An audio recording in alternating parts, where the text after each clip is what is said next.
স্ত্রীর দুধ পান করে ফেললে কি স্ত্রী তালাক হয়ে যাবে?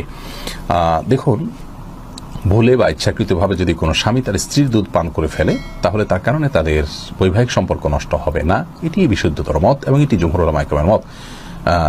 কেউ কেউ এর ব্যতিক্রম বলেছেন, কিন্তু সেটি আসলে গ্রহণযোগ্য নয়। অতএব স্বামী যদি স্ত্রীর স্তনে মুখ দিয়ে দুধ পান করে ফেলেন ভুলে, তাহলে তার কারণে সম্পর্ক, তাদের স্বামী স্ত্রীর সম্পর্ক নষ্ট হবে না। নবী করিম সাল্লাল্লাহু আলাইহি ওয়াসাল্লাম বলেছেন, ফাইন্নামার রাদাআতু মিনাল মাজাআহ। অন্য হাদিসে আসছে, লা রাদাআ ইল্লা লা রাদাআ ইল্লা ফি সানাতাইন আও কামা ক্বালা আলাইহিস সালাতু ওয়াস সালাম। 2 বছরের বাইরে গেলে যদি দুধ পান করানো হয়, সে দুধ পান করানোর ভিত্তিতে হারাম হওয়ার সম্পর্ক সাব্যস্ত হবে না। এবং এ বিষয়ে দুরুল মুখতারের মধ্যেও স্পষ্ট ফতোয়া রয়েছে।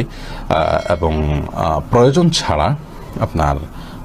ছাড়া আপনার একজন মানুষ অহেতুক কর্মকাণ্ড থেকে যথাসম্ভব, বিশেষ করে যেখানে নানা রকমের রিস্ক আছে, নানা রকমের আপনার সুবিধা অসুবিধার দিক সেখানে চলে আসতে পারে, এ ধরনের বিষয়ে মানুষ যথেষ্ট সাবধান এবং সচেতন হতে হবে।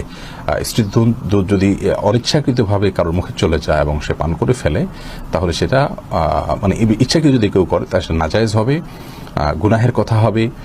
যদিও কোনো জায়েজ বলেছেন, কিন্তু নাজায়েজ এবং গুনাহ হবে, এই মতটি অধিকতর